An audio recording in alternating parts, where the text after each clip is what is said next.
the session on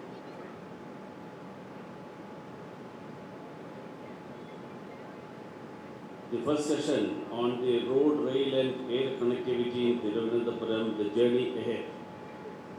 The experts on the dais, C.S. Anantharaman, former Principal Chief Operations Manager of Southern Railway, Sri Rahul Bhatkoti, Chief Airport Officer, Thiruvananthapuram International Airport, Sri V.S. Sanjay Kumar, Principal Scientist, National NATPAC, to be short, and my dear friend Sri Shaji,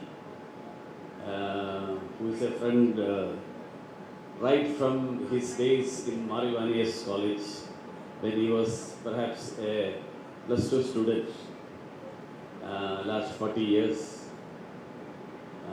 and other invitees, dignitaries who are attending this session. It's a topic, futuristic topic, the role of transportation and related matters in the development of a city or an area, because this 50th anniversary of Janmabhoomi is focused on, of course, the Vaibhav Bharat, and within that Bharat there is a Kerala angle and there is a Thiruvananthapuram angle. And this discussion, I am sure, will be focused on Thiruvananthapuram but not limited to Thiruvananthapuram. That's my understanding. And when we look at the role of transportation in the development of a society or an area, I am tempted to I was wondering how I should start. So I am tempted to quote John F. Kennedy, who was the President of the United States of America. And many of you may be aware of his very famous quote on the development of the role of roads in the development of America. And John F. Kennedy, to quote him, he said, "American roads are good not because America is rich, but America is rich because American roads are good." And recent years, our Nitin Gadkari, who has made a mark for himself by creating the most modern road infrastructure across the country, he has been quoting, and in his office, the slogan behind his chair is this quote of John F. Kennedy. So that's why the role that the roads play, when I say roads, it doesn't mean only roads. And Thiruvananthapuram, as Shaji mentioned, we have air connectivity, we have rail connectivity, we have road connectivity, and in ancient times we had a very good water connectivity. The Parvati Puttanar now is no more a waterway.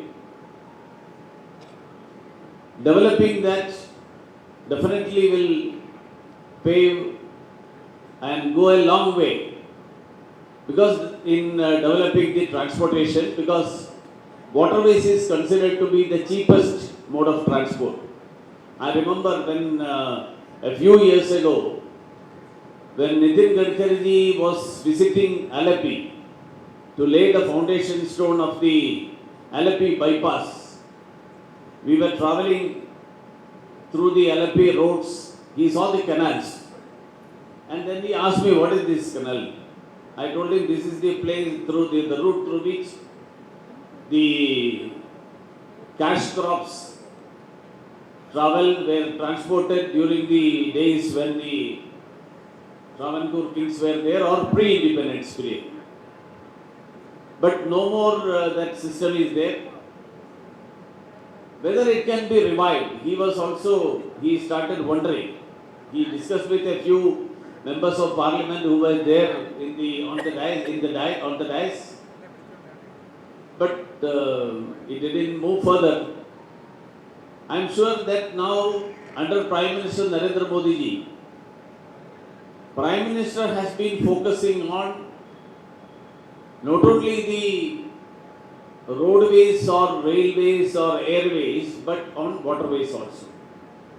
And we see a lot of connectivity, especially in the rivers, big rivers, whether it is Brahmaputra or the Ganges. In those rivers, water connectivity has become a major focus. When I come back to Thiruvananthapuram, the focus on Thiruvananthapuram city, wherever it goes, whichever city we take into consideration, the government has been focusing on urban development. Now under Prime Minister Narendra Modi ji, Prime Minister is of the view that we need to develop the infrastructure of the existing cities, the transportation facilities of the existing cities. There was a meeting of the experts, including the Cabinet Secretariat, including the Prime Minister's office and those who are involved in the urban development, sometime in the month of January, where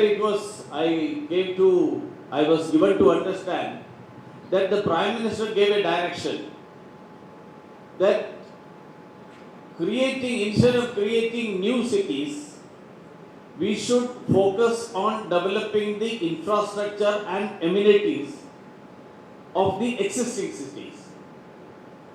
And when you look at any city in Kerala, and for that matter any other part of the country also, the cities are known for traffic jams, traffic congestions. Many times I have wondered when I travel on the roads of Thiruvananthapuram, we have two lanes, one lane which goes up, the other which comes down. And in the same lane you have buses, you have cars, you have two-wheelers, you have superfast buses and the local buses. And in Thiruvananthapuram, if you see, I am yet to see a bus bay. Unless you have a bus bay, a bus that moves from East Fort to maybe Kesavadasapuram or Nalanjara or Karakutam, it will stop at every stop with a gap of 1 kilometer, and the vehicles that comes behind that will have to stop. Unfortunately, we even now within the city, when we develop the roads, we have not cared to develop bus bays. Buses stop on the road. People get into the bus on the road. Buses don't go slightly inside so that the other vehicles can pass through. Developing transport facilities means, I just gave an example that these are the facilities that need to be developed. Because anybody who would come to the city, and urban population is growing at a very fast pace. The experts say that from 2014 it was 410 million. That was the urban population in India. And by 2035 it will go up to 675 million. And by 2050 it will be 814 million. That is 65% increase. from what it was in 2014. Because the cities have become the growth engines of the economy. But if people have to come to the cities, cities have to become livable. Cities, now if you look at Mumbai, now I can see in Mumbai nobody wants to have any office space in Mumbai. A new airport is coming up in New Mumbai. So the residents of Mumbai are saying, we will have to go and stay in some hotel near that new airport if you have to board a flight in the morning. Because morning it will take 2.5 hours from the city traveling to the airport. Of course, during the last few years in Mumbai, a lot of flyovers have come. The expressways have come, the freeways have come, the underwater tunnel has come, all these have come. But in spite of that, there are areas where people, residential areas, where even now, if they have to reach the freeway or the expressway or any of these tunnel, of this fast moving transport infrastructure, you will have to negotiate your way through the bylanes, which will take anywhere between 1 hour to 2 hours. So now most of the people are trying to have their office in New Mumbai. Nobody wants to be in Mumbai. And Mumbai is now expanding to, or I can say linear expansion up to Ahmedabad. That's why the bullet train is coming. Bullet train is being introduced from Ahmedabad to Mumbai.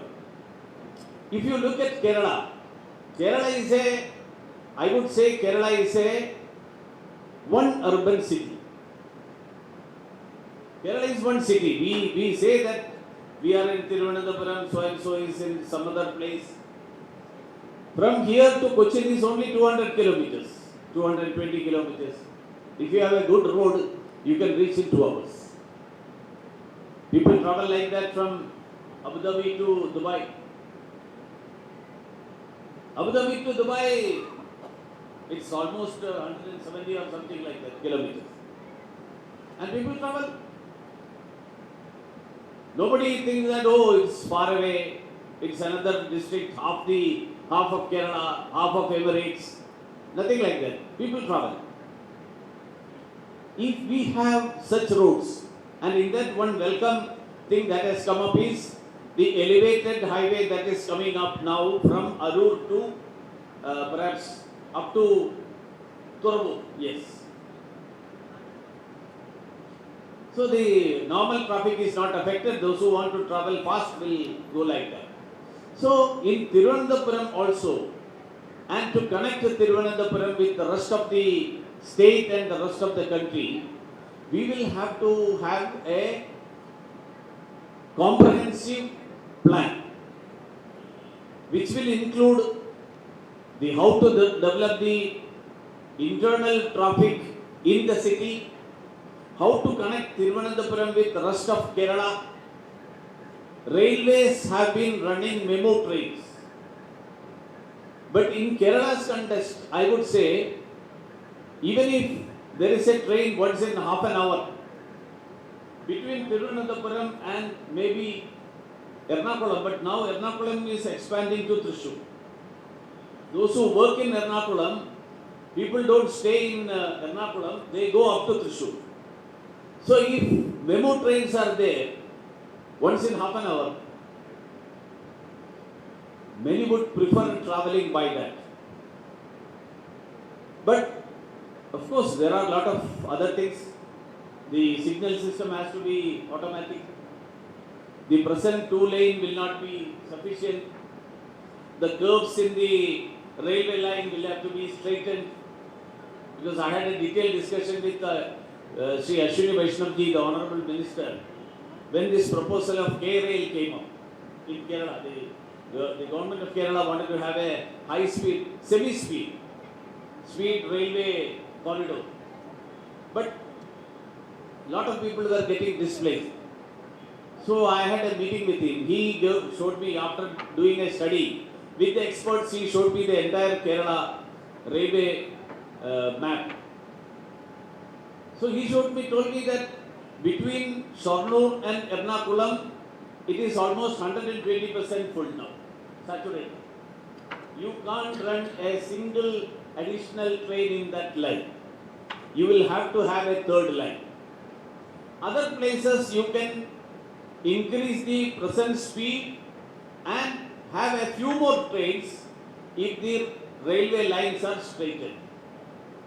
Some minor curves can be done away with. If that is done, we will save on fuel, we will save on the atmospheric pollution, the number of vehicles on the roads. If memo trains runs between maybe Thrissur to or Thiruvananthapuram to Ernakulam or something like that. So railway, and then the Kochuveli, which has now become the Thiruvananthapuram North, and Nemam, which has become the Thiruvananthapuram South. But even there also, we are not doing an integrated approach, because Nemam is at present we consider that is the other side of Thiruvananthapuram. But Thiruvananthapuram is now going to expand up to Balaramapuram because of the Vizhinjam port. So Balaramapuram will have to be the other end of Thiruvananthapuram. So all these things, and in between Balaramapuram up to the Thiruvananthapuram North, that is the Kochuveli station. Some people tell me that you are focusing on Kochuveli. Why are you not interested in Karakutam? I contested from Karakutam. So many people ask me why you are not taking initiative in Karakutam. Of course, Karakutam has not only HCI Godown, we have the Techno Park. Lot of techies, they alight there, they board from there, but the facilities are very minimum. But the Kochuveli has got some land which is already acquired by the railway, so railways is focusing on that. So this will have to have a long-term plan. That is the problem. That is the point I want to focus on. A plan for 30 years to 50 years. Even about airways. Since the Chief Operating Officer is here, we have now 4 international airports by name. We have designated them as 4 international airports. Thiruvananthapuram, Kochi, Calicut and Kannur. Kannur airport, I don't know how they will go ahead in future, because they are in very dire straits. Their financial condition is very problematic. Kerala is such a small linear state, where you can reach 600 kilometers. If you have good roads, you can reach in 6 to 7 hours. If there is a good train, 130 kilometers is the speed of the Vande Bharat at present. We are not using that speed, we are running maximum of 110 kilometers. And many places it is 60 to 70. If that distance has to be covered, we can reach in 6 hours. Now, Shadi was telling, many of the airlines have stopped the earlier regular service between Thiruvananthapuram to Kochi, because nobody wants to travel by flight, because you have to go there, wait there for 1 hour, then board, then reach there, get down from Nedumasheri back to the city. People prefer traveling by Vande Bharat. My point is, instead of developing 4 big airports, international airports, why don't we have a hub and spoke type of an arrangement? Where, say, since I am from Thiruvananthapuram, if I say that let Kochi be developed, people will not be liking that. So, one airport which will cater to the needs of the entire state. Let us have helipads, let us have small aircraft. I travel to Bagdogra in West Bengal. From there, I have to go to Gangtok. It's helicopter service. There is roads. Roads will take 4.5 hours. Helicopter will take half an hour to 45 minutes. 12 to 15 people can be accommodated. Big helicopters. So if all the district headquarters of Kerala is linked by helicopters, there will be people who are ready to travel. Thiruvananthapuram, many people who go to Kanyakumari, they come to Thiruvananthapuram and then from Mumbai to reach Thiruvananthapuram, they will spend 2 hours. And from here to Kanyakumari, they will spend 2.5 hours. By road. We don't have a helicopter service from Thiruvananthapuram to Kanyakumari.